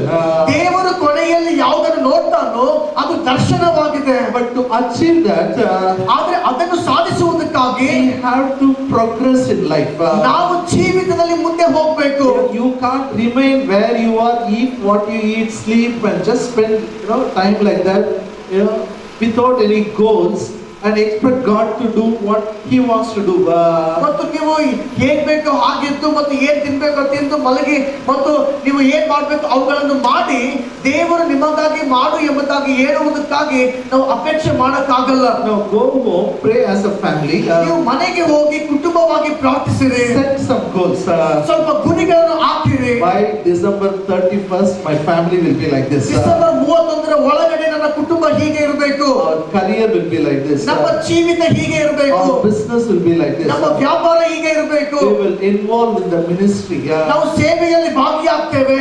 You understand what I'm saying? ನನ್ನ ಅರ್ಥ ಆಗ್ತದೆ ನಿಮಗೆ? You keep a goal. ನೀವು ಗುರಿಯನ್ನು ಹಾಕಿರಿ. Then ನಂತರ change your thinking for that goal. ಆ ಗುರಿಗೆ ಅನುಗುಣವಾಗಿ ನಿಮ್ಮ ಯೋಚನೆಯನ್ನು ಬದಲಾಯಿಸಿರಿ. I tell you, you will see the perfect will of God. ನಾನು ಹೇಳ್ತೇನೆ, ದೇವರ ಪರಿಪೂರ್ಣವಾದ ಚಿತ್ತವನ್ನು ನೀವು ನೋಡ್ತೀರಿ. Amen. Hello, are you here? ನೀವಿದ್ದೀರಾ? I always give this example many times. ನಾನು ಯಾವಾಗಲೂ ಈ ಉದಾಹರಣೆಯನ್ನು ಕೊಡ್ತೇನೆ. Imagine 2 teams are playing football. ಊಹಿಸಿಕೊಳ್ಳ್ರಿ, 2 ತಂಡದವರು ಫುಟ್ಬಾಲ್ ಆಡ್ತಾರೆ. 2 teams. 2 ತಂಡ. Whom I can play? Okay. Rajkiran stand. One side Rajkiran. ಒಂದು ಕಡೆ ರಾಜಕಿರಣ್ ತಂಡ ಇದೆ. One more side. ಇನ್ನೊಂದು ಕಡೆ Ephraim stand. Come here. FM. Come here. Because people should see you. Stand in that step. Now 2 teams are playing football. Look. Again. Look there. ಎಲ್ಲರೂ ಈ ಕಡೆ ನೋಡಿ. Both the teams are playing football. ಈ 2 ತಂಡದವರು football ಆಡ್ತಾರೆ. Tomorrow they are supposed to play cricket, it seems. ನಾಳೆ cricket ಆಡ್ತಾರಂತೆ. It is postponed. Imagine football. ಅದು ಪೋಸ್ಟ್ಪೋನ್ ಆಯ್ತು. ಈಗ ಊಹಿಸ್ಕೊಳ್ರಿ, ಈ 2 ತಂಡದವರು ಫುಟ್ಬಾಲ್ ಆಡ್ತಾರೆ. We all are going to went there to see it. ಮತ್ತು ನಾವೆಲ್ಲರೂ ನೋಡುವುದಕ್ಕೆ ಹೋಗ್ತೇವೆ. He is coming. He is the captain of the team. ಈಗ ಈ ತಂಡದ ನಾಯಕ ಈತನಾಗಿದ್ದಾನೆ. He comes fast and kick the ball. ಮತ್ತು ಆತನು ಓಡಿ ಬಂದು ಬಾಲ್ ಅನ್ನು ಒದಿತಾನೆ. Here there is no goal post. ಈಗ ಇಲ್ಲಿ ಯಾವುದೇ ಒಂದು ಗೋಲ್ ಪೋಸ್ಟ್ ಇಲ್ಲ. And he kicks the ball this side. He kicks the ball. ಮತ್ತು ಆ ಕಡೆ ಬರ್ತಾರೆ, ಈ ಕಡೆ ಒದಿತಾನೆ. 45 minutes they are playing. 45 ನಿಮಿಷ ಆಡ್ತಾರೆ. No goal post. ಆದ್ರೆ ಅದು ಗೋಲ್ ಪೋಸ್ಟೇ ಇಲ್ಲ. Which team will win? ಯಾವ team ಗೆಲ್ತದೆ? Or believers' life, there is no goal, no desire, no aim, nothing. ಮತ್ತು ವಿಶ್ವಾಸಿಗಳ ಜೀವಿತ bless you. ಹಾಗೆ ಇದೆ. ಅವರಲ್ಲಿ ಯಾವುದೇ ಗುರಿ ಇಲ್ಲ, ಯಾವುದೇ ಶಿಸ್ತಿಲ್ಲ. And I don't want you to decide alone. ಮತ್ತು ನಾನು ಬಯಸುವುದಿಲ್ಲ ನೀವು ಒಬ್ಬರಾಗಿ ನಿರ್ಧಾರ ಮಾಡ್ರಿ ಎಂಬುದಾಗಿ. Go home, sit with your wife, sit with your children, write a goal. ನೀವು ಮನೆಗೆ ಹೋಗಿ ನಿಮ್ಮ ಹೆಂಡತಿಯೊಟ್ಟಿಗೆ ಮಕ್ಕಳೊಟ್ಟಿಗೆ ಕೂತ್ಕೊಳ್ರಿ, ನಿಮ್ಮ ಗುರಿಯನ್ನು ಬರೆಯಿರಿ. This year, ಈ ವರ್ಷ you write a goal. ನೀವು ಗುರಿಯನ್ನು ಹಾಕಿರಿ, And speak the goal. ಆ ಗುರಿಯನ್ನು ಮಾತಾಡಿರಿ, It will happen. ಅದು ಆಗ್ತದೆ. How it will happen, I'll teach. ಅದು ಹೇಗೆ ಆಗ್ತದೆ ನಾನು ಕಲಿಸ್ತೇನೆ. And the third part of the promise, ಮತ್ತು ವಾಗ್ದಾನದ ಮೂರನೇ ಭಾಗ, He will guard you from the evil one. ಕೆಡುಕನ ಕೈಯಿಂದ ತಪ್ಪಿಸಿ ನಿಮಗೆ ಕಾಪಾಡ್ತಾನೆ. Hallelujah. Hallelujah. 2 years. 7 ವರ್ಷ So many people are dead and gone. ಎಷ್ಟೋ ಜನ ಸತ್ತು ಹೋದ್ರು, God protected us. ಆದ್ರೆ ದೇವರು ನಮಗೆ ಸುರಕ್ಷಿತವಾಗಿಟ್ಟಿದ್ದಾನೆ. You hear the news, they put so much fear on you. ಸುದ್ದಿಯನ್ನು ಕೇಳುವಾಗ ಎಷ್ಟೋ ಭಯ ಒಳಗಡೆ ಬರ್ತದೆ. One day, one name they give for variants. ಒಂದೊಂದು ದಿನ ಒಂದೊಂದು ಆ ಕರೋನಾಗೆ ಹೆಸರು ಕೊಡ್ತಾ ಇದ್ದಾರೆ, ಒಂದೊಂದು ಹೆಸರು ಕೊಡ್ತಾ ಇದ್ದಾರೆ. 1,000 variants come. ಸಾವಿರಾರು ಹೆಸರುಗಳು ಬರಲಿ. But the good news is, ಆದ್ರೆ ಒಳ್ಳೆ ಸುದ್ದಿ ಏನಂದರೆ God is faithful. ದೇವರು ನಂಬಿಗಸ್ತನಾಗಿದ್ದಾನೆ. He will protect ಆತನು ಸುರಕ್ಷಿತವಾಗಿರ್ತಾನೆ from the evil one. ಕೆಡುಕನ ಕೈಯಿಂದ. No one will fall sick in your house. ನಿಮ್ಮ ಕುಟುಂಬದಲ್ಲಿ ಯಾರು ರೋಗದಲ್ಲಿ ಬೀಳುವುದಿಲ್ಲ. No one will die in your house. ನಿಮ್ಮ ಕುಟುಂಬದಲ್ಲಿ ಯಾರು ಸಾಯುವುದಿಲ್ಲ. Why? ಯಾಕೆ? God is faithful. ದೇವರು Say, ನಂಬಿಗಸ್ತನಾಗಿದ್ದಾನೆ. my God is faithful. No one will die in my house. No one will fall sick in my house. ದೇವರು ನಂಬಿಗಸ್ತನಾಗಿರುವುದರಿಂದ, ಗಟ್ಟಿಯಾಗಲು ದೇವರು ನಂಬಿಗಸ್ತನಾಗಿರುವುದರಿಂದ ನನ್ನ ಕುಟುಂಬದಲ್ಲಿ ಯಾರು ರೋಗದಲ್ಲಿ ಬೀಳುವುದಿಲ್ಲ, ನನ್ನ ಕುಟುಂಬದಲ್ಲಿ ಯಾರು ಬೇಗ ಸಾಯುವುದಿಲ್ಲ. See, even if we don't have faith, God is faithful. ನಾವು ನಂಬಿಕೆ ಇಲ್ಲದವರಾದರೂ ಕೂಡ ದೇವರು ನಂಬಿಗಸ್ತನಾಗಿದ್ದಾನೆ. God protects you. ದೇವರು ನಮಗೆ ಸುರಕ್ಷಿತವಾಗಿಡ್ತಾನೆ. Look, very important. 5 minutes I'll close it. ಈ ಕಡೆ ನೋಡ್ರಿ, 5 ನಿಮಿಷದಲ್ಲಿ ಮುಗಿಸ್ತೇನೆ ನಾನು. Look, you should have this revelation. God's protection is on you. ಮತ್ತು ಈ ಒಂದು ಪ್ರಕಟಣೆ ನಿಮಗಿರಬೇಕು, ದೇವರ ಸುರಕ್ಷತೆ ನಿಮ್ಮ ಮೇಲೆ ಇದೆ ಎಂಬುದಾಗಿ. No one can harm you. ಯಾರು ನಿಮಗೆ ಕೇಡುಂಟು ಮಾಡಲ್ಲ. Even the people whom you love, if they are not faithful, no problem. Still God is faithful. ನೀವು ಯಾರನ್ನು ಪ್ರೀತಿ ಮಾಡ್ತೀರೋ ಅವರು ನಂಬಿಗಸ್ತರಾಗದಿದ್ದರೂ ಕೂಡ ಪರವಾಗಿಲ್ಲ, ಆದರೆ ದೇವರು ನಂಬಿಗಸ್ತನಾಗಿದ್ದಾನೆ. Sometimes we get carried away with the worldly principle. ಕೆಲವು ಸಾರಿ ಈ ಲೋಕದ ನಿಯಮಗಳಂತೆ ನಾವು ಕೂಡ ಹಾಗೆ ಹೋಗ್ಬಿಡ್ತೇವೆ. We hear the television news, now think that is going to happen to us. ನಾವು ಟಿವಿ ಸುದ್ದಿಗಳನ್ನು ಕೇಳ್ತೇವೆ ಮತ್ತು ಯೋಚನೆ ಮಾಡ್ತೇವೆ ಅದು ನಮಗಾಗ್ತದೆ ಎಂಬುದಾಗಿ. I see so many believers, they talk like a worldly people. ನಾನು ಅನೇಕ ವಿಶ್ವಾಸಿಗಳಿಗೆ ನೋಡಿದ್ದೇನೆ, ಅವರು ಲೋಕದ ಜನರಂತೆ ಅವರು ಮಾತಾಡ್ತಾರೆ. One news comes about one girl is raped somewhere. ಮತ್ತು ಒಂದು ಸುದ್ದಿ ಅದು ಟಿವಿ ಚಾನೆಲ್ ಬಂದ್ರೆ ಒಂದು ಹುಡುಗಿಗೆ ರೇಪ್ ಆಗಿದೆ ಎಂಬುದಾಗಿ. Everybody says, my God, I don't know what will happen. ನನ್ನ ದೇವರ ಗೊತ್ತಿಲ್ಲ ಏನಾಗ್ತದೆ ಎಂಬುದಾಗಿ. That is, they are different, you are different. ಅವರು ಬೇರೆಯಾಗಿದ್ದಾರೆ, ನೀವು ಬೇರೆಯಾಗಿದ್ದೀರಿ. Bible says, ಬೈಬಲ್ ಹೇಳ್ತದೆ, we always praise Abraham. ನಾವೆಲ್ಲರೂ ಅಬ್ರಾಹ್ಮನಿಗೆ ನಾವು ಹೊಗಳ್ತೇವೆ. When he went to Egypt, he told his wife, the king, Pharaoh will kill me if I know you are a husband. So let us act like a brother and sister. ಮತ್ತು ಅಬ್ರಾಹ್ಮನು ಐಗುಪ್ತ ದೇಶಕ್ಕೆ ಹೋದಾಗ ಆತನು ಹೆಂಡತಿಗೆ ಹೇಳ್ತಾನೆ, ನಿನ್ನನ್ನು ನೋಡಿ ಈ ರಾಜ ನನಗೆ ಕೊಲ್ತಾನೆ, ಅದಕ್ಕಾಗಿ ನಾವೇನ್ ಮಾಡೋಣ ಅಂದ್ರೆ ನಾವಿಬ್ಬರು ಗಂಡ ಹೆಂಡತಿ ಅಂತ ಬೇಡ, ಅಣ್ಣ ತಂಗಿ ಅಂತ ನಾವು ನಾಟಕ ಮಾಡೋಣ. ನಾಟಕ ಸ್ಟಾರ್ಟ್ ಮಾಡಿದ್ದು okay. He took a dowry from the king and sent his wife. ಆ ನಾಟಕ ಪ್ರಾರಂಭ ಮಾಡಿದ್ದು ಪರವಾಗಿಲ್ಲ, ಆತನು ರಾಜನಿಂದ ಹುಂಡ ತಗೊಂಡು ಹೆಂಡತಿ ಕಳಿಸ್ತಾನೆ. He is not faithful. ಆತ ನಂಬಿಗಸ್ತನಾಗಿಲ್ಲ. But God is faithful. ಆದ್ರೆ ದೇವರು ನಂಬಿಗಸ್ತ. God warned Pharaoh, don't touch her. ದೇವರು ಆ ರಾಜನಿಗೆ ಎಚ್ಚರಿಕೆ ಕೊಡ್ತಾನೆ, ಆಕೆಯನ್ನು ಮುಟ್ಟಬೇಡ ಎಂಬುದಾಗಿ. Fear of God gripped him. ದೇವರ ಭಯ ಅಲ್ಲಿ ಅವನಿಗೆ ಹಿಡಿದು ಬಿಡ್ತದೆ. It is not once he did. ಅದು ಒಂದು ಸಾರಿ ಅದನ್ನು ಮಾಡಲಿಲ್ಲ. Genesis 12 chapter he did it. ಆದಿಕಾಂಡ 12ನೇ ಅಧ್ಯಾಯದಲ್ಲಿ ಮಾಡಿದ. Again if you read Genesis 20, I think in Abimelech, he did the same thing. ಮತ್ತು ಅದೇ 20ನೇ ಅಧ್ಯಾಯದಲ್ಲಿ ಮತ್ತೆ ಅಬೀಮೆಲೆಕ ಜೊತೆ ಮಾಡ್ತಾನೆ. Again he sent his wife with somebody. ಮತ್ತೆ ಹೆಂಡತಿಯನ್ನು ಬೇರೆಯವರ ಜೊತೆ ಕಳಿಸ್ತಾನೆ. Even though he is not faithful, ಆತನು ನಂಬಿಗಸ್ತನಾಗಿರದಿದ್ದರೂ ಕೂಡ, one husband is not faithful, ಸ್ವಂತ ಗಂಡನೇ ನಂಬಿಗಸ್ತನಾಗಿರಲಿಲ್ಲ, God is faithful. ದೇವರು ನಂಬಿಗಸ್ತನಾಗಿದ್ದಾನೆ. God protected her. ದೇವರು ಆಕೆಯನ್ನು ಕಾಪಾಡಿದ್ದಾನೆ. I declare it. ನಾನು ಘೋಷಣೆ ಮಾಡ್ತೇನೆ, God's protection is on your daughter. ದೇವರ ಸುರಕ್ಷತೆ ನಿಮ್ಮ ಮಗಳ ಮೇಲೆ ಇದೆ. Even no evil look will fall on your daughter. ಯಾವ ಕೆಟ್ಟ ದೃಷ್ಟಿ ಕೂಡ ನಿಮ್ಮ ಹೆಣ್ಣು ಮಕ್ಕಳ ಮೇಲೆ ಬೀಳುವುದಿಲ್ಲ. Why? ಯಾಕೆ? God is faithful. ದೇವರು ನಂಬಿಗಸ್ತನಾಗಿದ್ದಾನೆ. Hallelujah. Hallelujah. Are you happy? ನೀವು ಸಂತೋಷವಾಗಿದ್ದೀರಾ?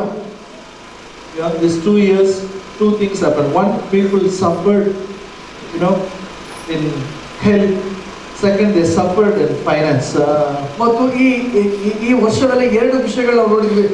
ಕೆಲವರು ರೋಗದಲ್ಲಿ ಬಳಲಿ ಹೋದ್ರು, ಕೆಲವರು ಹಣಕಾಸಿನ ವಿಷಯದಲ್ಲಿ ತೊಂದರೆಗೊಳಗಾದ್ರು. But I have a good news. ಆದ್ರೆ ನಿಮಗಾಗಿ ಒಳ್ಳೆ ಸುದ್ದಿ ಇದೆ. God is faithful. ದೇವರು ನಂಬಿಗಸ್ತನಾಗಿದ್ದಾನೆ. He will preserve you from evil one. ನಿಮ್ಮನ್ನು ಕೆಡುಕನ ಕೈಯಿಂದ ಕಾಪಾಡ್ತಾನೆ. You will not land up in loans and debts.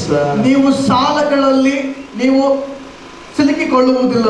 Even if you have a loans, ನಿಮಗೆ ಲೋನ್ಗಳಿದ್ರೂ ಕೂಡ God is faithful to cancel your loans.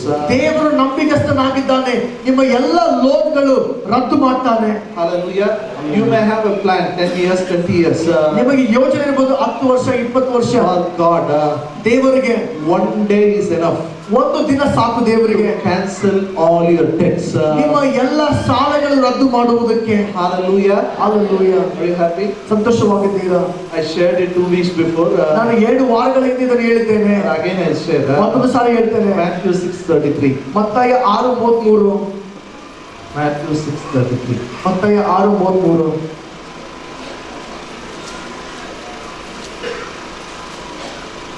But seek first the kingdom of God and his righteousness, and all these things shall be added unto you. Therefore, do not worry about tomorrow. Tomorrow will worry about its own things.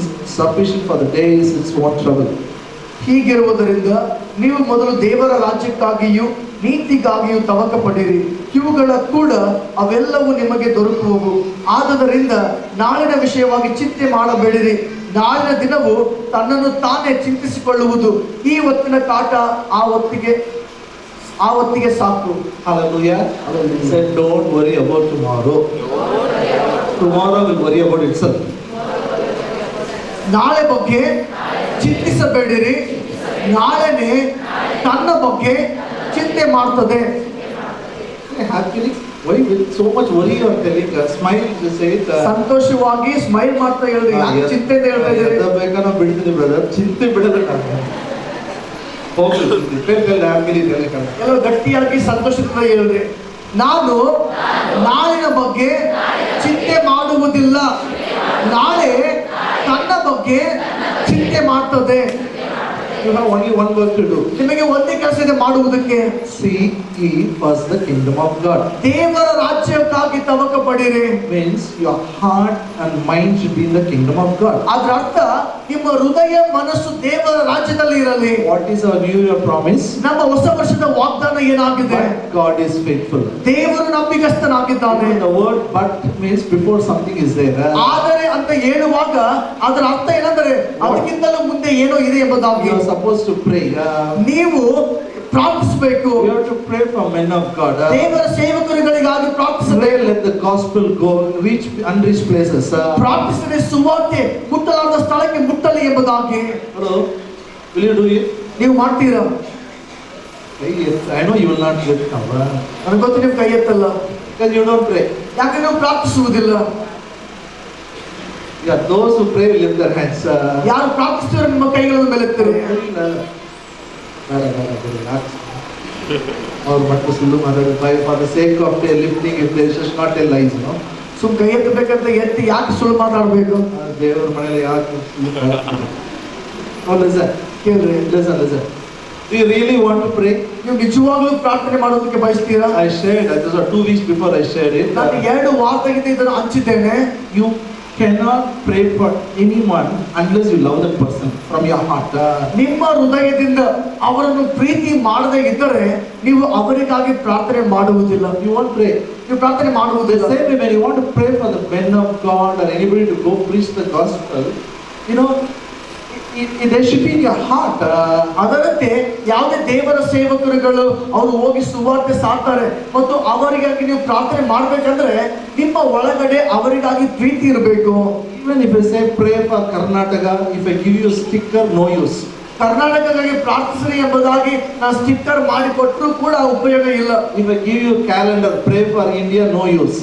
Bharat ದೇಶಕ್ಕಾಗಿ ಪ್ರಾರ್ಥನೆ ಮಾಡ್ರಿ ಅಂತ calendar ಮಾಡಿಸ್ಕೊಟ್ರು ಉಪಯೋಗ ಇಲ್ಲ. Why? ಯಾಕೆ? In heart it is not there. ಯಾಕಂದ್ರೆ ಹೃದಯದಲ್ಲಿ ಅದು ಇಲ್ಲ. You know, I made one decision. ನಾನು ಒಂದು ನಿರ್ಧಾರ ಮಾಡಿದೆ. First, my heart should be there. ನನ್ನ ಹೃದಯ ಮೊದಲು ಇರಲಿ. When I put my heart, I will pray.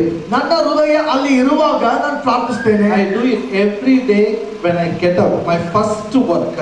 ಮತ್ತು ಪ್ರತಿದಿನವೂ ನನ್ನ ಕೆಲಸ ಏನಂದ್ರೆ ನಾನು ಮೊದಲು ಎದ್ದಾಗ ನನ್ನ ಮೊದಲನೇ ಕೆಲಸ I just thank God. ನಾನು ದೇವರಿಗೆ ಸ್ತೋತ್ರ ಮಾಡ್ತೇನೆ. My first work is ಮೊದಲನೇ ಕೆಲಸ ಏನಂದ್ರೆ I thank God. ನಾನು ದೇವರಿಗೆ ಸ್ತೋತ್ರ ಮಾಡಿ I pray for one district. ನಾನು ಒಂದು ಜಿಲ್ಲೆಗಾಗಿ ಪ್ರಾರ್ಥಿಸ್ತೇನೆ. One district I pray. ಒಂದು ಜಿಲ್ಲೆಗಾಗಿ ಪ್ರಾರ್ಥಿಸ್ತೇನೆ. And I send offering to one pastor. ಒಬ್ಬ ಪಾಸ್ಟರ್ಗೆ ನಾನು ಕಾಣಿಕೆ ಕಳಿಸ್ತೇನೆ. Thank God now we have a Google Pay, Phone Pay and all those things. ದೇವರಿಗೆ ಸ್ತೋತ್ರ, ನಮಗೆ ಈಗ ಗೂಗಲ್ ಪೇಗಳು ಫೋನ್ ಪೇಗಳಿದೆ. Not ministry money. ಹಣ ಸೇವೆಯ ಹಣ ಅಲ್ಲ, My personal money. ನನ್ನ ವೈಯಕ್ತಿಕ ಹಣ ಕೊಡ್ತೇನೆ. And when I send, I can't forget the district that day. ಮತ್ತು ನಾನು ಅವರಿಗೆ ಕಳಿಸುವಾಗ ಆ ದಿನ ಆ ಜಿಲ್ಲೆಯನ್ನು ನಾನು ಮರೆತು ಹೋಗುವುದಿಲ್ಲ. I keep on praying for the district. ಆ ಜಿಲ್ಲೆಗಾಗಿ ಪ್ರಾರ್ಥನೆ ಮಾಡ್ತಾ ಇರ್ತೇನೆ. I keep on praying for the man of God. ಆ ದೇವರ ಸೇವಕನಿಗಾಗಿ ಪ್ರಾರ್ಥನೆ ಮಾಡ್ತಾ ಇರ್ತೇನೆ. I started like this. ನಾನು ಈ ರೀತಿಗೆ ಪ್ರಾರಂಭ ಮಾಡಿದೆ. Then I got to know I don't know many districts in Karnataka. ನಾನು ಇದನ್ನು ಮಾಡ್ತಾ ಇರುವಾಗ ನನಗೆ ಗೊತ್ತಾಯ್ತು, ನನಗೆ ಕರ್ನಾಟಕದಲ್ಲಿ ಎಷ್ಟೋ ಜಿಲ್ಲೆಗಳನ್ನು ಗೊತ್ತಿಲ್ಲ. I started really seeing the map. ನಾನು ನಿಜವಾಗ್ಲೂ ನಕ್ಷೆ ನೋಡೋಕೆ ಪ್ರಾರಂಭ ಮಾಡಿದೆ. By God's grace, ದೇವರ ಕೃಪೆಯ ಮೂಲಕ last 31 days, ಈ ಕಳೆದ 31 ದಿನಗಳಲ್ಲಿ I was able to sow my money in 31 districts.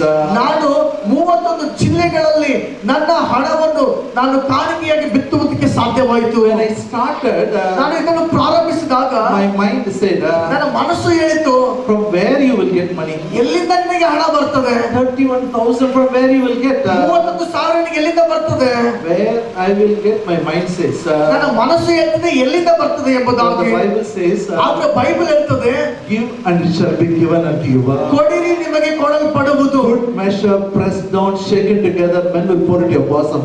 ಜಡಿದು ಅಲ್ಲಾಡಿಸಿ ಹೊರಚೆಲ್ಲುವ ಹಾಗೆ ತುಂಬಾ ಅಳತೆಯಿಂದ ನಿಮ್ಮ ಸೆರಗಿಗೆ ಹಾಕುವರು. I'm telling you the glory of God. ದೇವರ ಮಹಿಮೆಗಾಗಿ ಹೇಳ್ತೇನೆ. I finished 31,000 I have invested in the kingdom of God. 31,000 ದೇವರ ರಾಜ್ಯದಲ್ಲಿ ನಾನು ವ್ಯಯ ಮಾಡಿದ್ದೇನೆ. You know, in the world, you know, people always talk about investment.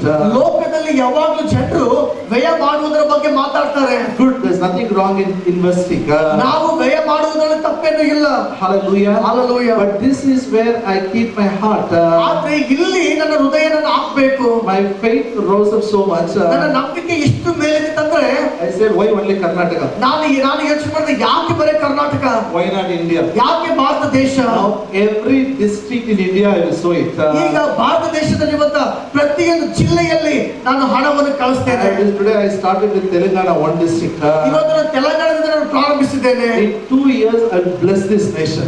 7 ವರ್ಷದಲ್ಲಿ ಈ ದೇಶವನ್ನು ನಾನು I ಆಶೀರ್ವದಿಸ್ತೇನೆ. will seek the kingdom of ನಾನು God. ದೇವರ ರಾಜ್ಯವನ್ನು I ಹುಡುಕ್ತೇನೆ. will pray for every district. ಪ್ರತಿ ಜಿಲ್ಲೆಗಾಗಿ ನಾನು I will ಪ್ರಾರ್ಥಿಸ್ತೇನೆ. pray for every church in this nation. ಈ ದೇಶದಲ್ಲಿ ಒಂದು ಪ್ರತಿ ಸಭೆಗಾಗಿ ಪ್ರಾರ್ಥಿಸ್ತೇನೆ. Are you here? ನೀವು ಇಲ್ಲಿದ್ದೀರಾ? You want to really break that financial limit? ನೀವು ನಿಜವಾಗಿ ಆ ಹಣಕಾಸಿನ ಮಿತಿಯನ್ನು ಮುರಿದು ಹಾಕ್ಬೇಕಾ? You want to really come out of loans and debts? ನೀವು ನಿಜವಾಗ್ಲೂ ಸಾಲಗಳಿಂದ ಲೋಕಗಳಿಂದ ಹೊರಗಡೆ ಬರಬೇಕಾ? Seek ye first the kingdom of God. ದೇವರ ರಾಜ್ಯವನ್ನು ಹುಡುಕಿರಿ. I'll tell you, do what I'm saying. ನಾನು ಹೇಳ್ತಾ ಇರೋದನ್ನ ನೀವು ಮಾಡಿರಿ. You will see powerful financial breakthrough in your life. ದೇವರ ಶಕ್ತಿಯುತವಾದ ಹಣಕಾಸು ಬರುವುದನ್ನು ನಿಮ್ಮ ಜೀವಿತದಲ್ಲಿ ನೀವು ನೋಡ್ತೀರಿ. Daily morning, ಪ್ರತಿ ಮುಂಜಾನೆ get up, ಎದ್ದೇಳ್ರಿ, pray for some district. ಯಾವ್ದಾದ್ರು ಜಿಲ್ಲೆಗಾಗಿ ಪ್ರಾರ್ಥಿಸಿರಿ. So at least 100 rupees. ಕನಿಷ್ಠ ಪಕ್ಷ 100 ರೂಪಾಯಿಯನ್ನು ಬಿಟ್ಟಿರಿ. At least 100 rupees. ಪಕ್ಕದ ಕನಿಷ್ಠ ಪಕ್ಷ 100 ರೂಪಾಯಿ. You know why I am saying 100? ನಾನು ಯಾಕೆ 100 ರೂಪಾಯಿ ಹೇಳ್ತಾ ಇದ್ದೇನೆ? The sowing should become your habit. ಈ ಬಿತ್ತುವಂತದ್ದು ನಿಮ್ಮ ಜೀವನ ಶೈಲಿಯಾಗಿರಲಿ. If you don't have 100, sow 50 rupees, no problem. ನಿಮ್ಮಲ್ಲಿ 100 ರೂಪಾಯಿ ಇಲ್ಲಂದ್ರೆ 50 ರೂಪಾಯಿ ಬಿತ್ತರೆ. But our church should be a sowing church. ಆದ್ರೆ ನಮ್ಮ ಸಭೆ ಬಿತ್ತುವ ಸಭೆಯಾಗಿರಬೇಕು. I will say our church is a sowing church. ನಮ್ಮ ಸಭೆ ಬಿತ್ತುವ ಸಭೆಯಾಗಿದೆ. That's why Paul says, ಅದಕ್ಕಾಗಿ ಪೌಲ್ ಹೇಳ್ತಾನೆ, how you people are growing in the word of God, how word of God is growing in you, like that everybody should get the word of God. ಹೇಗೆ ದೇವರ ವಾಕ್ಯ ನಿಮ್ಮಲ್ಲಿ ಬೆಳೀತಾ ಇದೆ, ಹೇಗೆ ದೇವರ ವಾಕ್ಯದಲ್ಲಿ ನೀವು ಬೆಳೀತಾ ಇದ್ದೀರೋ ಅದರಂತೆ ಬೇರೆ ಜನರು ಕೂಡ ಬೆಳೆಯಬೇಕು. Pray for us. ಅದಕ್ಕಾಗಿ ನಮಗಾಗಿ ಪ್ರಾರ್ಥಿಸಿರಿ. Hallelujah. Hallelujah. It's not about money. ಇದು ಕೇವಲ ಹಣದ ಬಗ್ಗೆ ಅಲ್ಲ. It's not about whom you are going to give. ಇದು ಯಾರಿಗೆ ನೀವು ಕೊಡ್ತೀರಿ ಎಂಬುದಾಗಿ ಇಲ್ಲ. You sow anywhere. ನೀವು ಎಲ್ಲಿಯಾದ್ರೂ ಬಿತ್ತರೆ. But I'll tell you, ಆದ್ರೆ ನಾನು ನಿಮಗೆ ಹೇಳ್ತೇನೆ, if you send 10 rupees, ನೀವು 10 ರೂಪಾಯಿ ಕೂಡ ಕಳಿಸುವಾಗ definitely you will pray for that place. ಖಚಿತವಾಗಿ ಆ ಸ್ಥಳಕ್ಕಾಗಿ ನೀವು ಪ್ರಾರ್ಥಿಸ್ತೀರಿ. You will pray, you will not keep quiet. ನೀವು ಪ್ರಾರ್ಥಿಸ್ತೀರಿ, ಸುಮ್ಮನೆ ಇರುವುದಿಲ್ಲ. Hallelujah. Hallelujah. Are you with me? ನೋಡಿದ್ದೀರಾ? I have decided ನಾನು ನಿರ್ಧಾರ ಮಾಡಿದ್ದೇನೆ, another 2 years. ಇನ್ನು 7 ವರ್ಷದಲ್ಲಿ There will not be any district in India I have not prayed, I have not sown. Bharat ದೇಶದಲ್ಲಿ ಒಂದು ಜಿಲ್ಲೆಯಾದರೂ ಇರಬಾರ್ದು, ಎಲ್ಲಿ ನಾನು ಯಾವ ಜಿಲ್ಲೆಗಾಗಿ ನಾನು ಪ್ರಾರ್ಥಿಸಿಲ್ಲ, ಅದಕ್ಕಾಗಿ ನಾನು ಕಾಣಿಕೆ ಕೊಟ್ಟಿಲ್ಲ ಎಂಬುದಾಗಿ. You ask me, you have money, I don't have. ಮತ್ತು ನೀವು ನನಗೆ ಕೇಳಿದ್ರೆ ನಿಮ್ಮಲ್ಲಿ ಅಷ್ಟು ಹಣ ಇದೆಯಾ? ಇಲ್ಲ.